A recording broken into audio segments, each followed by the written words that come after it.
Dear God, can you hear me? Yes, I heard you, Mr. Linden, and no, I don't know. It's the Cool Bible Guy! What's up, guys? It's Steve, the Cool Bible Guy, and today's verse of the day is First Book of John, chapter 5, verse 14, which reads, "Now, this is the confidence we have in approaching God. If we ask anything according to His will, He hears us." Why is this verse relevant? That is not relevant. That is so relevant. Because if you don't ask, you'll never receive. If you don't ask, no is always the answer. But that doesn't mean yes will always be the answer if you do ask. Sometimes you'll get a not yet, or a no, not that, but try this instead. Asking God for guidance is so important because if we don't, then we'll never know if we're on the right path or not. I'm lost! And how are you supposed to gauge where you are in life if you don't have stop signs telling you not to go certain places and, a green light to tell you to go to other places? So let's talk about how we can apply this in real life, and we'll go through a few things in my notes here. All right, listen up. When it comes to applying a Bible verse in real life, a good starting point is always to develop a habit of prayer. So that's where I'm going to start today. This is particularly true for this verse because we're talking about, if we ask anything according to His will, He hears us. So obviously a good way to ask would be through prayer. Like, how else do you plan to talk to God if you don't pray? Let's just pray. It's literally the most direct line you can get to when it comes to talking to God. So having that prayer and having it, cultivating that consistent prayer life is critical, and it's huge for establishing that line of communication between you and God. And just like we've talked about in other episodes, if you don't nurture that relationship dies. I went to college. There's a lot of people I don't talk to and have never talked to since the day I graduated college. Now, no surprise here, I have no relationship with those people. So you don't want that to be the situation with you and God. So that's why you need to keep that habit of prayer going and build that strong line of communication. My next point is kind of an interesting one because once you develop a habit of prayer, now you can start to seek God's will. That's my next point, is seeking God's will, because when you don't ask, like I was saying before, when you don't ask, you don't know. And when you don't ask, you don't get an answer. So because you don't have an answer, you don't have information, you don't have knowledge, you don't have the guidance, you don't know where you are. So like if you're walking down a path, like let's say the path of God's will, for instance, practicing religious folks want to make sure we're always living a life according to God's will. And we can't live that life if we don't know what God's will is. So we have to ask about it. We have to ask, like, hey man, am I on the right path here? He has chosen a path.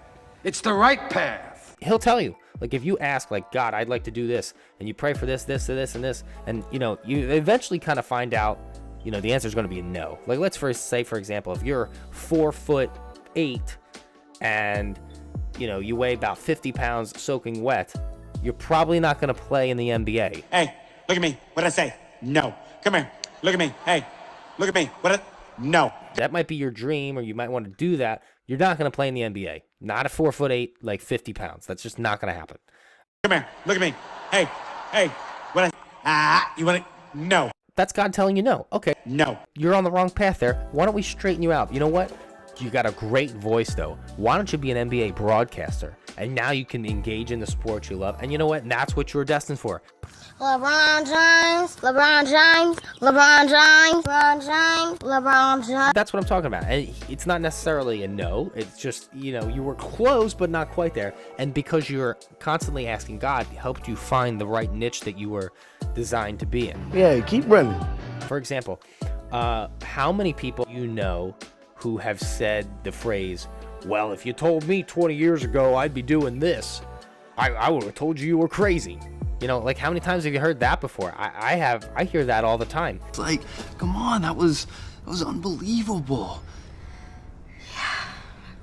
Are you fishing for... The fact that I'm here doing a podcast and a YouTube channel for religious purposes, if you told me I would be doing that 20 years ago when I was in high school and said, hey man, Steve, just so you know, in 20 years you're going to be doing God's work, talking about the Bible on YouTube and on Apple Podcasts. That's going to be your career. And I would have been like, yeah, okay.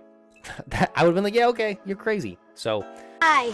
no, why? That's why you got to seek God's will, because when you start talking to God, you start asking Him, He starts to give you that direction that you need. And here's another point I want to make. I think this is kind of like a little pet peeve I have with people who are religious, is that they don't believe that they can be rich. They don't believe that they can have a lot of things. They don't want to be a bother to God. Look, General, I don't want to bother you anymore. There's another verse. It's called, when you go to Luke chapter 12, verse 31 and 32. This actually states that when you ask God for something, it aligns with his will, you're never a bother or annoyance or a nuisance, for it gives God great pleasure to give you all that you need. That's the verse. So if you ever feel like you're being a bother, or if you ever feel like you're asking for too much, it's not too much. God doesn't have a limit. God is unlimited. God is omniscient. He's all-knowing. He's all present. He's got an unlimited supply here, guys. Like, you're not a bother. He's got unlimited energy. He's eternal. So you're not gonna be a bother. The guy's literally freaking invincible. Like, you're good. You know I'm undefeated, right? I know. That leads me right into my next point. Pray with confidence. Approach prayer with confidence. Approach God with confidence. Approach your conversation with him with confidence.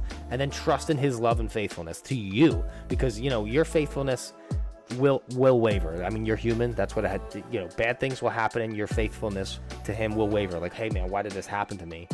And it'll waver. But his faith in you and what you're capable of, that won't waver. That won't go away.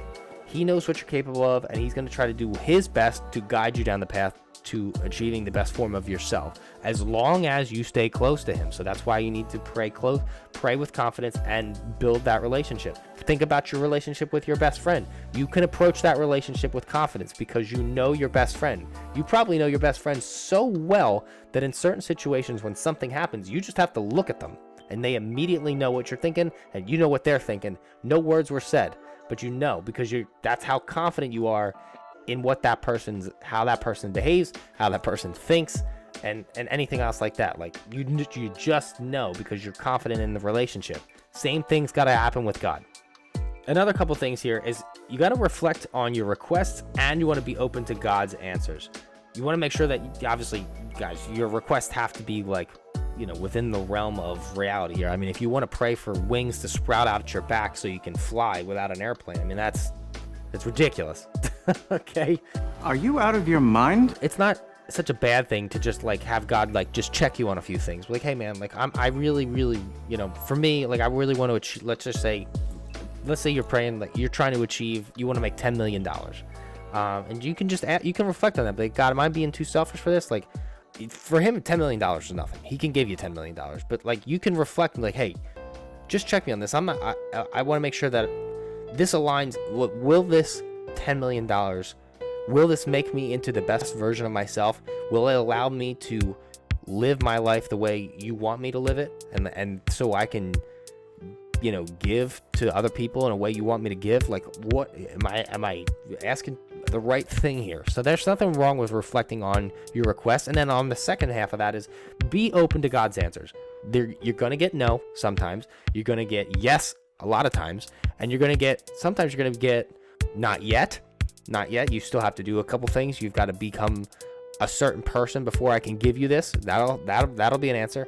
Sometimes you'll get yeah, that's close, but I actually had this in mind. So you might be in the ballpark, wrong section, but you might be in the right section, but the wrong seat, or what do they call it? The same church, wrong pew kind of situation. So just be open to God's answers.